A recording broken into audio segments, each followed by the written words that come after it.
Hello everyone and welcome to the New Age Traveller. In this travel vlog, I'll showcase the aerial footage of one of the famous waterfall, the NIDAN Waterfall. Once you reach the parking area, you'll see there are two waterfalls.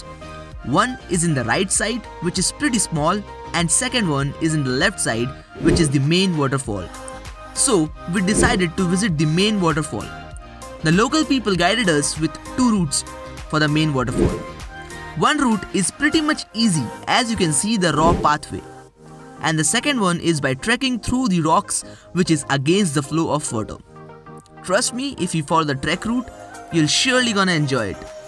Full of adventure and thrill. Also make sure you wear proper shoes as the trekking pathway is very slippery.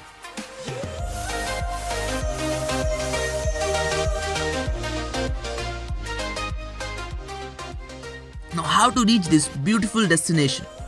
Located approximately 35 kilometers from Jabalpur, NIDAN Waterfall looks amazing during monsoon.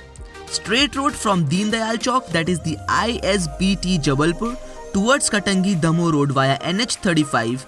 It will take around 45 minutes to reach the Katangi.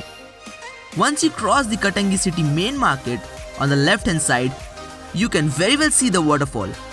You need to take a left turn and go for 2 kilometers of off-road drive. Also, the best time to visit NIDAN Waterfall is monsoon and winter season. You can check my post on NIDAN Waterfall trip during monsoon 2020 in Google Maps and Instagram, and the YouTube video as well. If you have any queries, feel free to reach out anytime. I'll be happy to guide you. Thank you so much for watching. Stay tuned to the New Age Traveller, the happy place for the travelers.